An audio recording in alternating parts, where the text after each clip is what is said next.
Hello, welcome. I'm Kate Mackay, Associate Film Curator here at the Berkeley Art Museum and Pacific Film Archive. And I'm delighted to welcome you to our live stream conversation and Q&A about Alex Winter's Zappa. And I'm just going to retrieve my notes that went behind my screen. So just a moment here.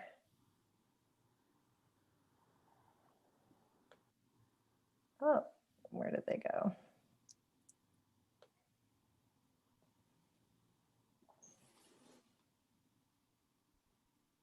Sorry about this. I've got two screens here. Okay, here we are. And yeah, we miss you in the Barbara Osher Theater, but we're very glad that you found us here online. Winter had unrestricted access to the Zappa archives, and he's created a definitive portrait of the great 20th century composer, rock star, entrepreneur, social critic, and political activist, Frank Zappa. This film is generously illustrated with freshly digitized home movies, photographs, audio, and video recordings, and the documentary encompasses the whole of Zappa's life and career, and somehow, with all that, succeeds at being as intimate as it is comprehensive. It's a wonderful accomplishment. If you haven't seen Zappa yet, you can stream the documentary via BAMPFA.org, where you can also find our full lineup of Watch From Home offerings. And today we are thrilled to have Alex Winter, Mike J. Nichols, and Sarah Cahill here with us to discuss Zappa. And I'll just give a brief introduction so you know where they're coming from. Alex Winter is a producer, director, and actor who entered show business as a child with co-starring roles on Broadway. He's best known for his performances in the movie The Lost Boys and the beloved Bill and Ted franchise. And he's also the founder of Trooper Productions and has directed numerous documentaries, including Showbiz Kids from this year, Trust Machine, the story of blockchain from 2019, The Panama Papers, also from 2019, which was executive produced by Laura Poitras, and Deep Web from 2015, as well as Downloaded from 2012. His short documentaries, Relatively Free and Trump's Lobby, were commissions for the renowned Field of Vision documentary series, and Winter's narrative features include the cult classic Freaked and also Fever, which was an official selection in the Director's Fortnight at the Cannes Film Festival. As a Midwestern teenager, Mike J. Nichols made Super 8 films that caught the attention of Frank Zappa's son, Dweezil, who commissioned him for projects including design work on the television series Normal Life. Mike pursued film studies at Columbia College of Chicago with the Zappa family's encouragement, and later became known for his project Star Wars: The Phantom Edit. Since then, Nichols has worked as a producer, writer, and editor for film and television. And along with Zappa, his credits include the Emmy Award-winning VITO, the VITO Russo Story, United States of Insanity, and Echo in the Canyon. And finally, we'll turn to Sarah, dubbed a brilliant and charismatic advocate for modern and contemporary composers by Time Out New York. Sarah Cahill has commissioned and recorded numerous compositions for solo piano. She is the founder of the annual Garden of Memory concert at the Chapel of the Chimes in Oakland, and host of a great weekly radio show, Revolutions Per Minute, on KALW. Cahill was a music critic for the East Bay Express and other alternative weeklies for 20 years, and is considered one of the architects of the new music scene in the Bay Area, a true local treasure. So today we'll have 30 minutes of conversation, after which we'll turn things over to questions from the audience, but please feel free to submit your questions or comments via chat at any time. And now I'll turn things over to our guests. Thank you very much, Alex, Mike, and Sarah, for being here with us today. Thank you. Good to be here. Thank you so much. It's what a remarkable film. So congratulations. It must feel good to have it finished. I want to ask you about your early interest in Frank Zappa, and you had both been enthusiasts for a long time, and then about spending all these years with his work, and if it's changed your relationship to his music and his work. Sure. I mean, my history with Zappa goes back to the '70s. As a child of the '70s, and seeing him on Saturday Night Live, and having a older brother who's a professional. He was not a professional musician yet, but he was a musician at that time, and he's now a professional musician. So there was the music was around, um, and uh, and Zappa sort of represented this cultural iconic figure to all of us. He was not just a kind of weird rock guitar player. He was also a political activist. He was a humorist. He was at the forefront of the sexual revolution. So he was a very compelling person into that generation, myself included. I remember really being captivated by him on SNL. It was actually his first appearance, not the one we use in the film. Um, and as I got older, I really got into the music, and the idea of making a film about someone who was such a great artist, but also so engaged specifically with the times in which he came up, was very unique, and that was what was worth fighting for, I think, and the kind of story that I know for myself I was really interested in getting involved in and trying to tell. The latter question is deep. And Mike and I, we go on. I mean, we bathed in this music for years. So sure, when you're dealing with someone as prolific as Zappa and also as varied as Zappa, I mean, I'm still expanding my appreciation, and it shifts and it ebbs and it flows. I certainly came away with a profound, and even deeper and more profound respect for his compositional skill. Even though that's some of the music that I loved the most, even growing up, Yellow Shark and some of that music was as interesting to me as the more rock oriented stuff. But yes, it was a huge learning experience, and kind of continues to be. When I'll pop on Zappa now, like while we're doing press or whatever, and think, oh, I haven't really given this particular album that enough attention, and you go off on a whole other journey.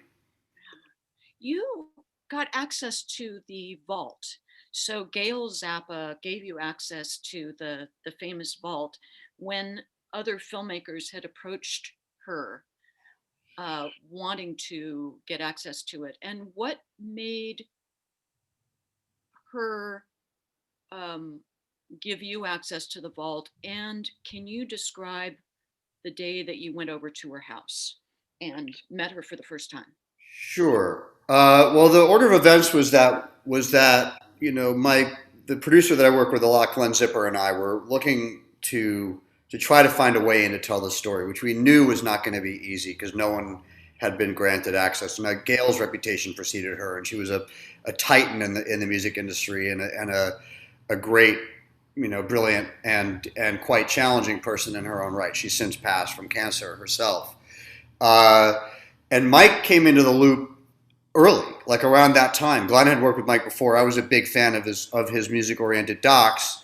The Zappa history, honestly, that you had, Mike, wasn't. I mean, it was anecdotal. I think it was helpful to you in accessing the story, but to me, it was purely your creative work. And I knew this was going to be a beast. And Mike and I, we started to build kind of tonal ways in, even in the early days. And then we showed that to Gail, and she liked it.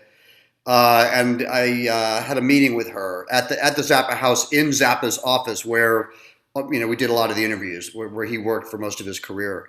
And it wasn't, I would say it wasn't intimidating because I really didn't expect her to say yes. I just figured we had nothing to lose. So I pitched her a take that really wasn't so much a music doc and more kind of a look at an artist in those times and his relationship to the world around him, and also the consequences he faced for living that kind of life. And she liked that take. She said it was not common. She normally got these very surfacey rock guitar '70s takes, and she was very interested in that perspective. And then we kind of got started on the vault at that point. Oh. And you worked to preserve everything in the vault because some of it was deteriorating. Um, and I mean, it must have been overwhelming. And also making decisions about what to use and what not to use. Yeah, Mike, you want to take that one? You know, I keep using the word easy, and I say I know it's the wrong word, but I can't think of another one. And I think that when you sit and have a conversation about what do you want the movie to be about, I like Alex's phrase "consequences of living a life like that."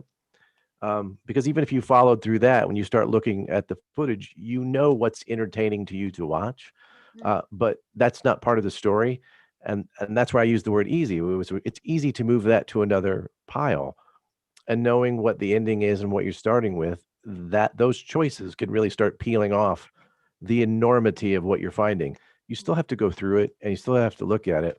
And we'd mentioned many times that there's so much entertainment, there's so much stuff to look at and enjoy when you look at that, Yeah. but you know what we're not going to put into the film because of that sort of like the pre-thinking of where it ends.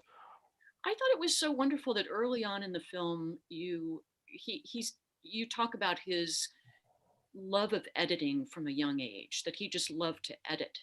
And I wondered how his experimental use of film and video influenced your own editing of the film, and that sort of, throwing in stuff that seems completely random. I mean, that he did that, but that actually serves some sort of purpose, and that rapid fire editing technique.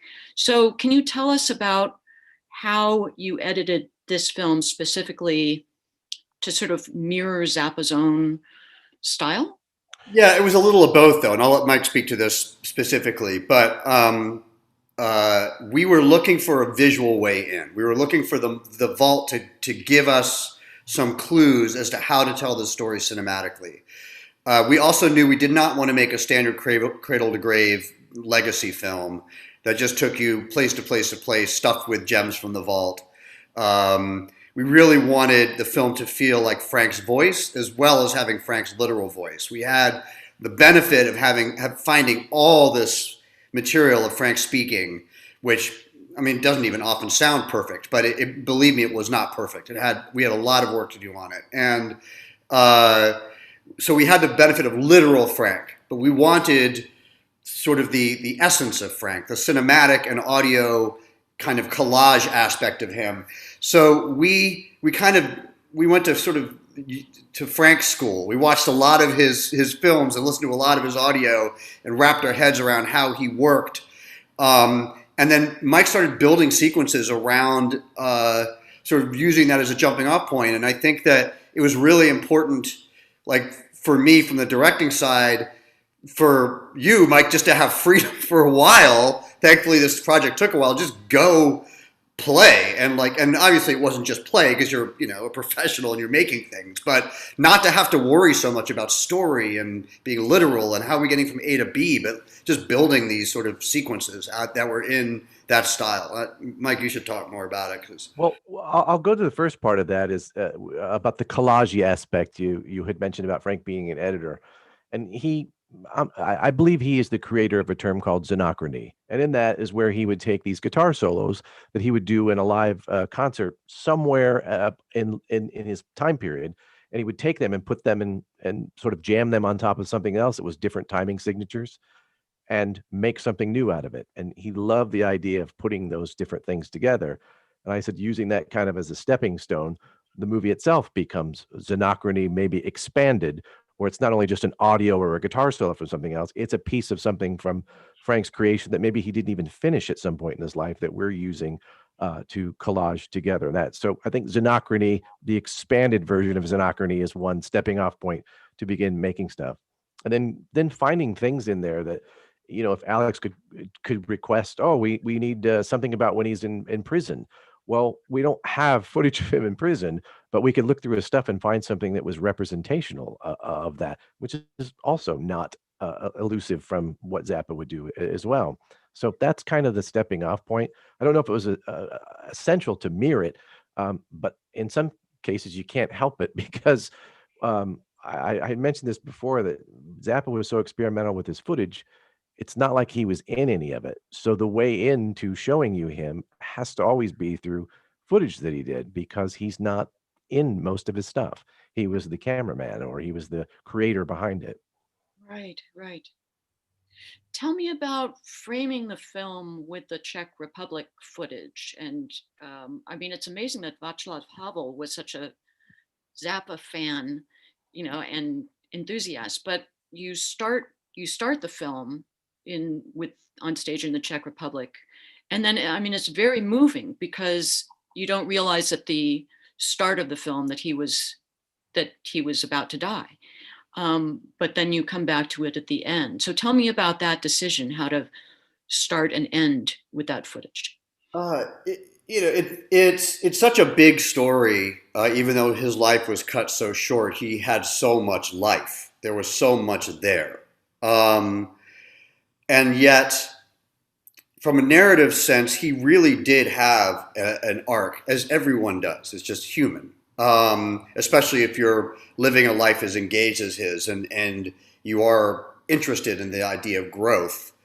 And we were captivated by who he had become. There's something to his face, almost lion-like at the end, is the way his hair is and the way his face had become. So again, it's abstract.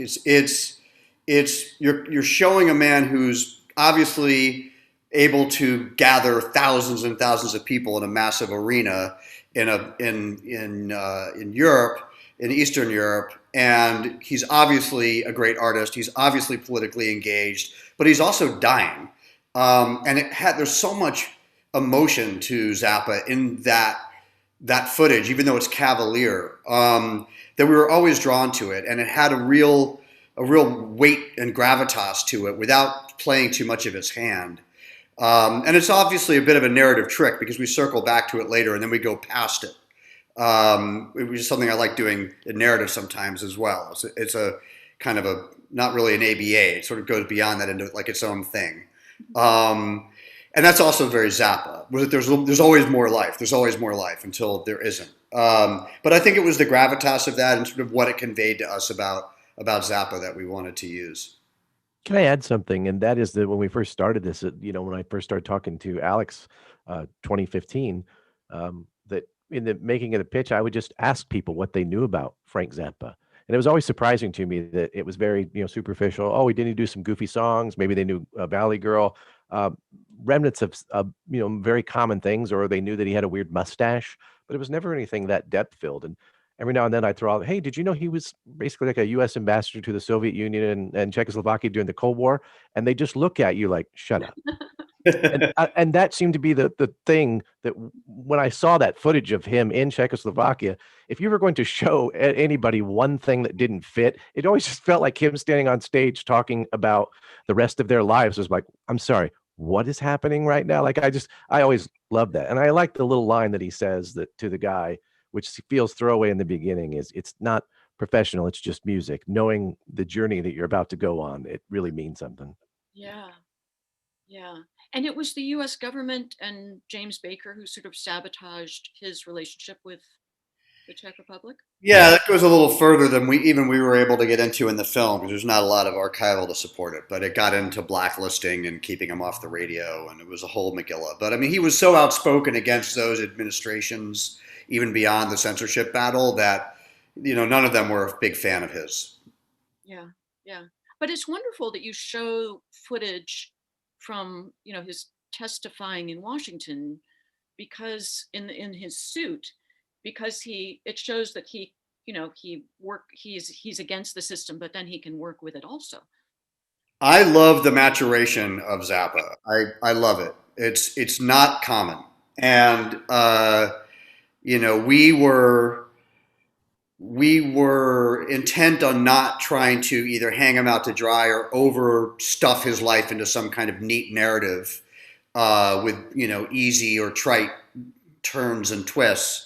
But there are some pretty great classically narrative arcs in his life, and the guy who went from being the sort of hyper-aggressive anti-establishment weirdo to saying to himself at a certain point, you know what?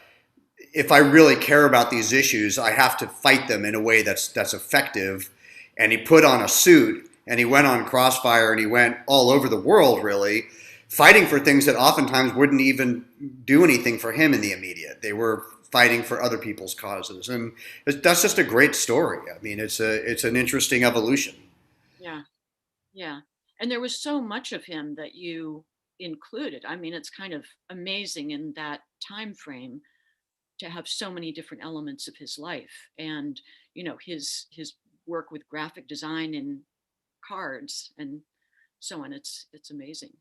Yeah, he was a vibrant, creative person, but from an editorial, from a making the movie standpoint, having the access to the vault and having the ability to kind of swim in his creative brain, as it were, was extremely helpful to us, and really gave us a guide in terms of how to express that life cinematically. So it was the kind of, some other film may have spent way less time on the greeting cards, but we felt it was important because it established not only his artistry, but also his wit and the sort of the beginning of the evolution of him as a thinker that would eventually become political. There's all these little breadcrumbs there. So it's really, I mean, he was really a living artist, and we wanted the film to have a kind of the feeling of being alive in that way as well. How curious was his family, his wife and kids? How curious were they about what was in the vault?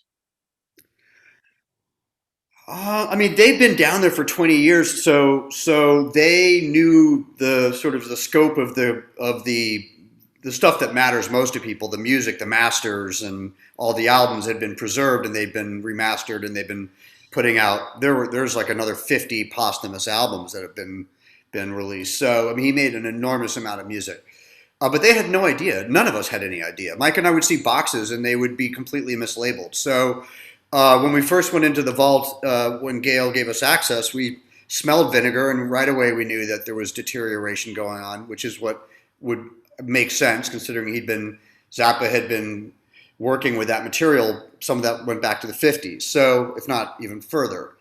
Some went back to the 30s. So once we realized we had to do preservation work, that's when we really got into the kind of granular hunt for what was down there. And that's when we also realized that it wasn't going to be easy, that it wasn't like a box was just X and there it was and you preserved it and you got it back and we digitized it and we stuck it in the movie. It was like I likened it to like a 500,000 piece puzzle that had been loaded into a cannon and just blown into the room. And to add with the archival thing is that although we take for granted that picture and sound are together, none of it was, especially for all the film stuff. And like Alex was saying, like if you found the film, well, yeah, there's obviously there's a slate, so we knew that there was sound, but where that was labeled that's its own little adventure to find the other half of that. So it wasn't just an immediately, oh, here this is. They were all separate until videotape came in, but yeah, they were separate. And to do the preservation project, you launched a Kickstarter project, which it's wonderful to see the film that you made for the Kickstarter project, but you gave away some of Zappa's objects from the house as thank yous. We had, well, kind of. We had the family had been doing that for years with like sound cable from the UMRK from his recording studio. So there was already at Joe's Garage, which was his other facility in North Hollywood, there were bags and bags and bags of cut up recording studio cable. Mostly what we gave away was things that we made for the backers. So we made an exclusive book based on archival vault material, which just went to a bunch of backers. We made exclusive albums of music that aren't going to be released in any other way that went out to them. I mean, it was an enormous, enormous effort. If I spun this camera around right now to my office, it looks like a storage warehouse. It's just like floor to ceiling boxes of, we made t-shirts, we made replicas of Zappa's crazy stuff that he used to sell back in the days of his concert. So it was very elaborate. We had almost 10,000 backers, all of whom get something. And it's a constant, to this day, and it will be going for a while after. Yeah. One of the really moving interviews in the film is Ruth Underwood, who is featured pretty prominently and talks about Zappa's death and what an influence he had on her, and that she was going to be she was training at Juilliard to be an orchestral percussionist until she started working with him. And it's so moving. And also because I think she's the only woman in the film who wasn't sort of romantically involved with him, or maybe she was, but that he treated her like a professional. And how did you make the decision what interviews to include and who to interview? We went backwards in this movie. Now, we interviewed Gail first because it started, once she said yes, I just wanted to get some research foundation. So I just started going up to the house with the camera and interviewing her. She wasn't expected to get sick and pass so quickly. We thought she'd be along through the whole ride of the film. But she took a turn for the worse, and she went into hospice and she passed well before we got financed to make the doc. Even like before we really did much of the Kickstarter, she was gone. So we had Gail, and that was it. And then Mike and I started doing all the vault work, and we started looking at what we had and really building a movie out of Frank's work and a little bit out of his voice and a little bit out of Gail's voice. And usually with a doc, you would go, during that period, be shooting interviews like crazy, and you would kind of make timelines and transcripts of that, and you would put it all together and make a movie out of it. In this case, we didn't do that. We built sequences. And oftentimes it was Mike's voice just narrating, blah, blah, blah, blah, some section. And we'd look at each other and go, all right, who's going to say this? Like, who could actually say this? And so that would lead me to the interview. So I would be like, oh, you know what? Bunk would be the right person to get for this. Or Ruth would be the one who was really there for blah, blah, blah. And it was very, very specific and very narrow. Like, we didn't really want anyone just to be in the film. We didn't want to cast a wide net. We didn't want people having observational sort of discussions about how much Frank meant to the world or something.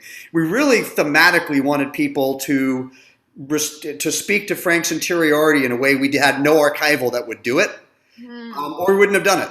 And of course we did think we wanted interviews, but we really wanted to work kind of backwards in that way and really just go to people. So often I would do interviews with like 4 questions. Like Mike and I would be like, okay, I'm going to meet Ruth tomorrow. What do we have to get? And I'd riff and we'd talk longer, but I'd go in with like the 3 or 4 things we know we needed to plug these specific holes.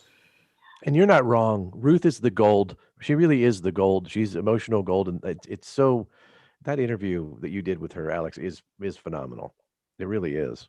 And the moment she goes like this, and so when she starts to cry and she puts her hands like a screen in front of her face, it's just amazing. But I mean, how fortuitous though that you would interview Gail Zappa early on, not knowing that she was going to die in 2015, and then you dedicate the film to her, which is wonderful. Yeah, well, we really became friends, and I know she was a complicated person, but she was a very brilliant person and a very powerful, striking, interesting person who had come up in an incredibly charged, male-oriented, misogynistic culture, and lived with someone who had those issues himself to a degree. So I was interested in that in aspects of her story, and I think that's why I think I had an instinct to start interviewing her early, because I think part of me wanted to know how far I was going to be able to get with her. How much she was willing to talk about. I really wanted her to speak to his misogyny and what it's like being married to someone like that without it being a takedown or some kind of, very one-sided or hyper-biased perspective. And that was very helpful to us when we started to cut, because we knew we had certain things on camera that were allow us to unfold other areas of the film. But it was lucky. I mean, we were really lucky that we did that, because it was just on our own dime at that point.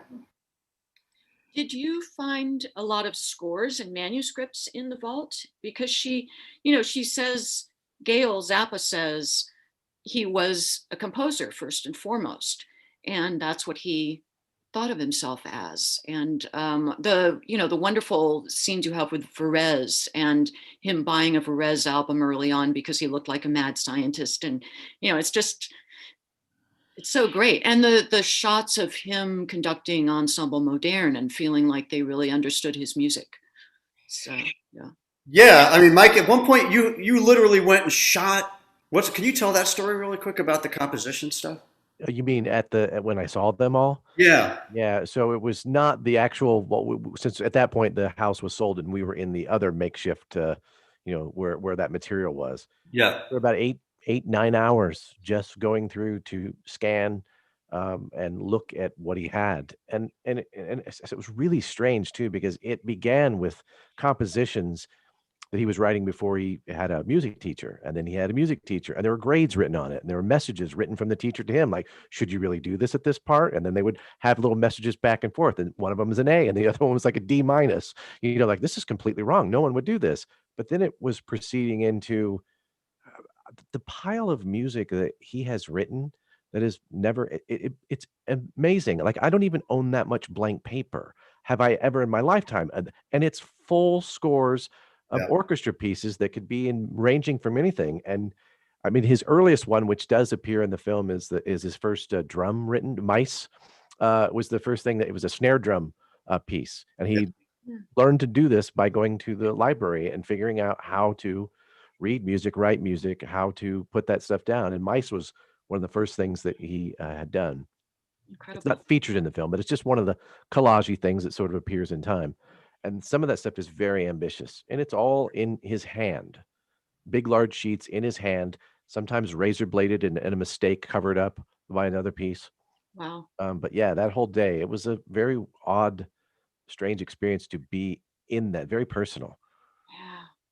Uh, I just have to ask you quickly. You said you smelled vinegar. What does that mean?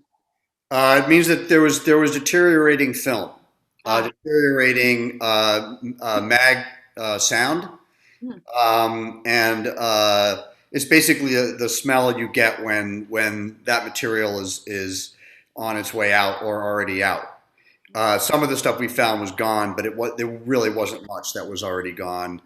And thankfully, the way Zappa worked, he would often retransfer things and retransfer things and retransfer things. So sometimes Mike and I would be like, "Oh, we're out of luck," and then we'd find another box and be like, "Ah, we got it." He had moved it onto another piece of media. That's what it was like for months and years, basically. yeah. Carl Hansen asked, what will happen to the vault because the house is sold? So what happened to all that material? Yeah, I have to preface this and say that the movie was made by my production company. It wasn't made by the family, so I'm not that privy to Zappa Inc. stuff. But way back, I mean, this is actually there's been like New York Times articles written about this, so this is public. But Lady Gaga bought the house, scale passed. She wanted the house sold. That was in her will.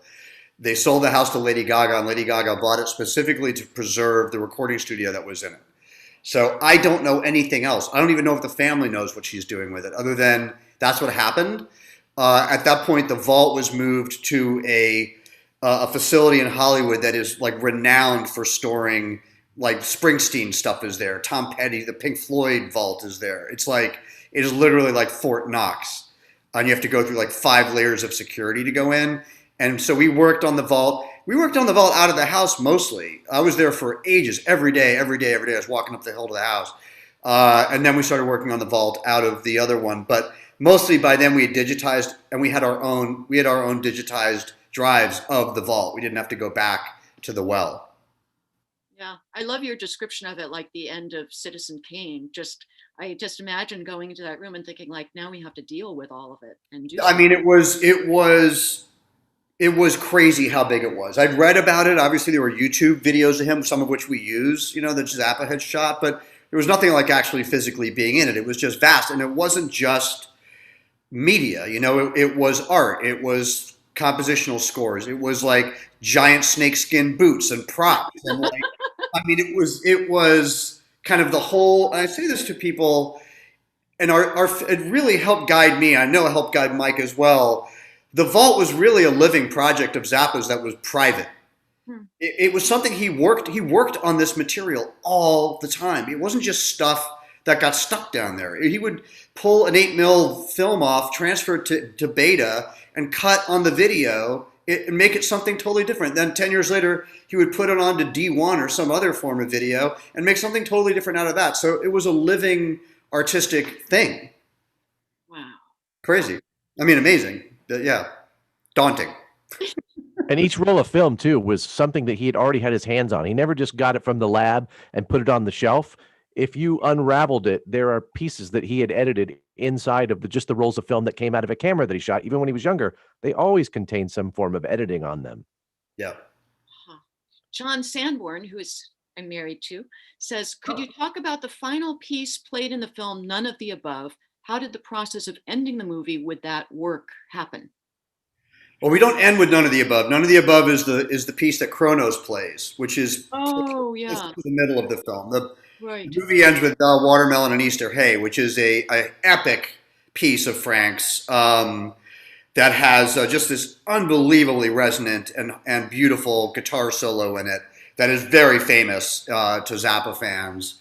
And it's a very personal, evocative solo, and that's why Mike and I really wanted to use that. I mean, it's been, I think, if I'm not mistaken, I think Y Tu Mama ends with the same piece, right? I think it might. But, I mean, it's a very famous piece of music, but it's so perfect that we just said, the hell with it, we're going to use it here.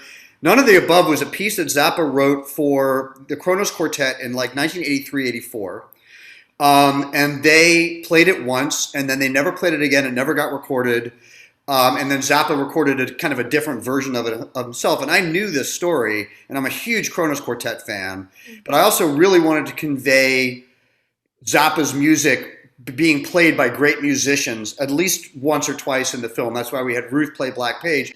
So I called Kronos, and I told them, or I asked them very politely, again thinking they were going to shoot me down, hey, we'd love to film you playing None of the Above. And David Harrington's message back to me was, yes, but put a reminder in your calendar for a year and call me in a year. And we were like, I knew they're not considered eccentric, right? So I know they're like pretty grounded. I've known about them my whole life. And I was like, why? And he said, I was like, are you guys that busy? He goes, well, we're busy. But he goes, it's insanely hard to play. And we don't want to play it poorly. So we want the time to rehearse it. It's a 2-minute long track. The whole thing is 2 minutes long. So we did. We, like, Mike and I kept working. We had a little placeholder in that section. A year goes by of us working. I called Kronos back to like, yep, they're ready. And we shot them in LA, and they did an absolutely incredible job. And during that process too, I think I really learned that song. I watched where their fingers went. I do know how to play guitar, but it's a violin, and so there's no frets. But just knowing where that was, I ended up by accident probably learning every note in that song over probably a 5 or 6 week period. That when I hear it, I even move in a way like I'm playing the instrument. Yeah. And Yes. he was certainly uncompromising. And I mean, it reminds me of a composer like Conlon Nancarrow, who was just, you know, human performers can't do justice to his music. So he turns to some other medium, you know, a non-human medium.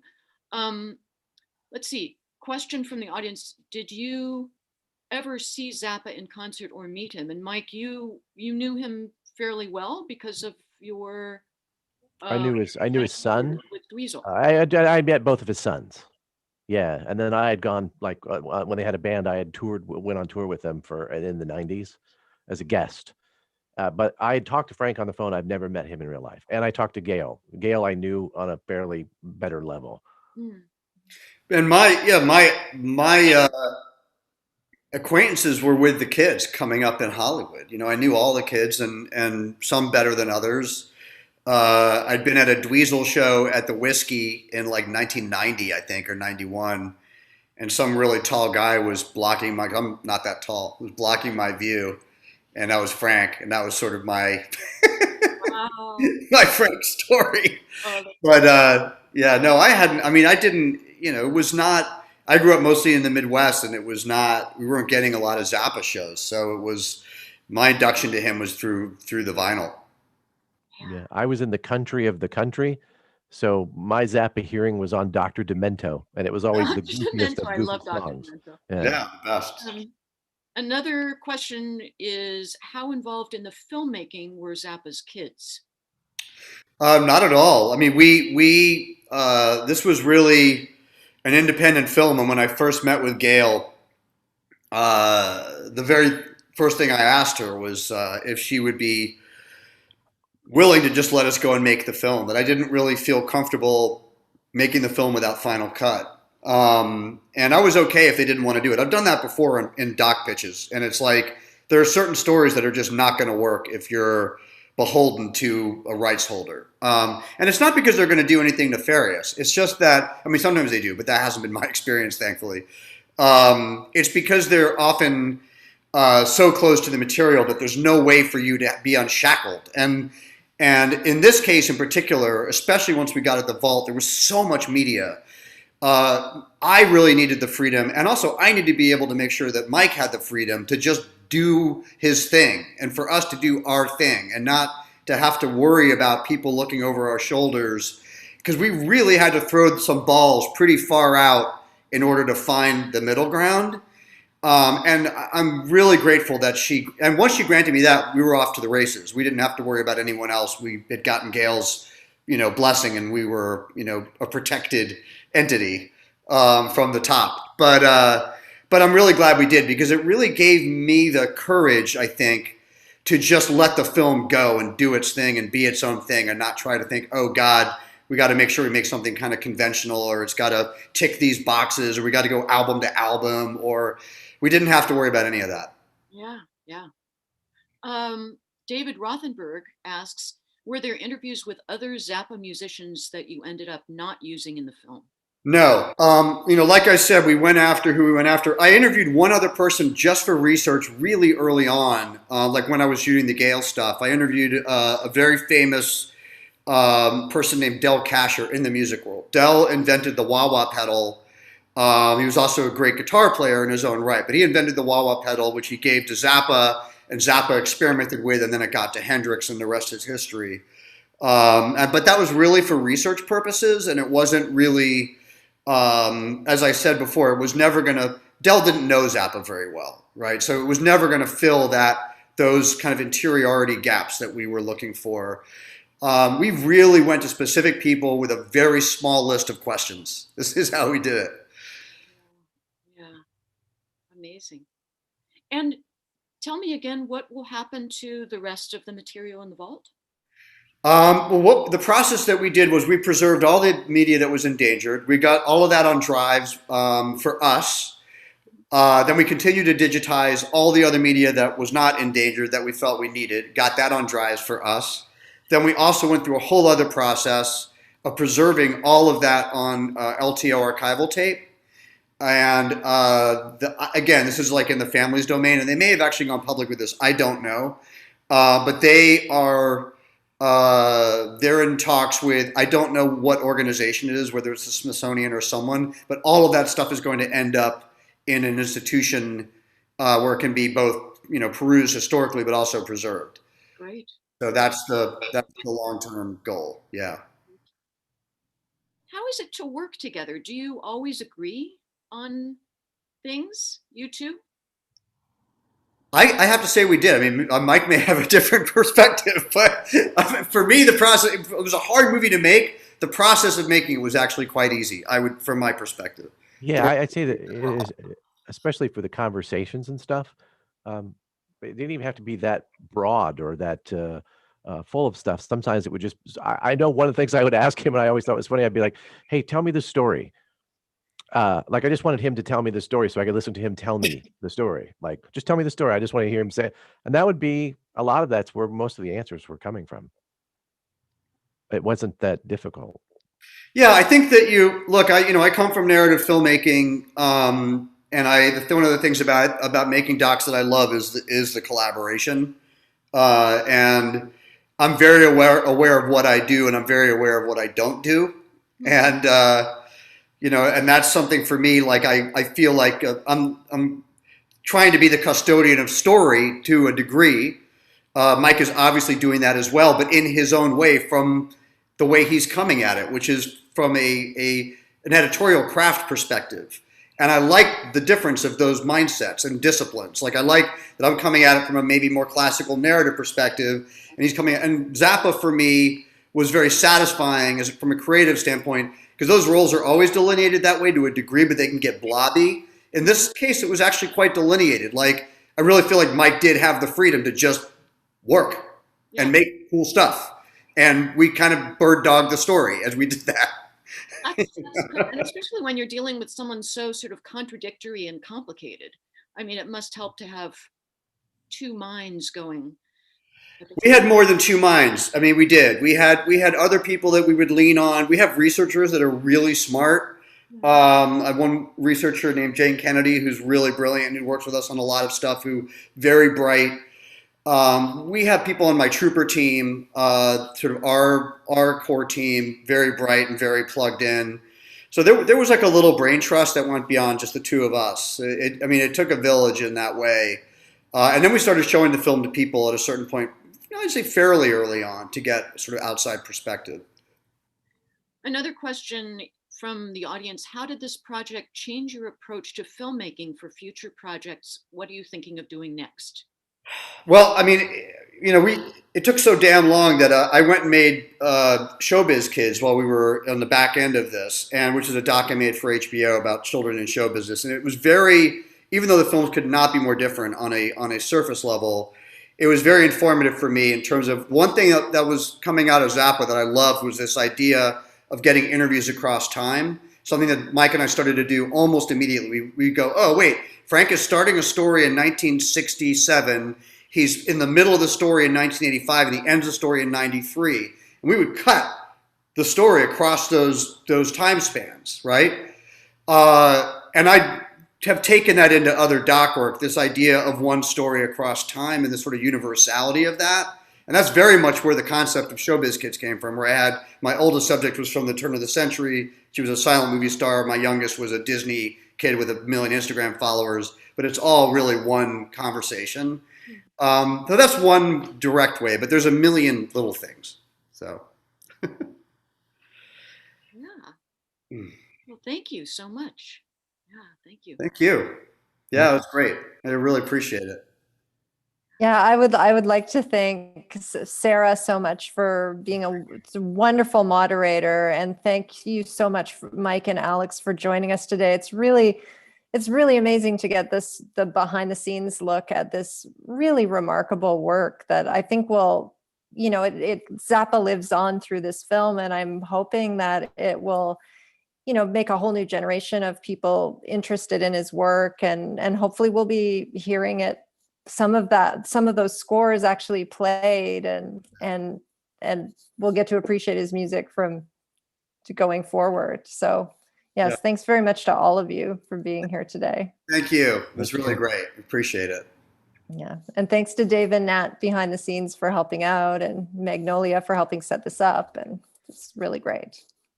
Fantastic. Well, thanks, you guys. Thanks so much. Thanks. Good night. Good night. You guys are faster than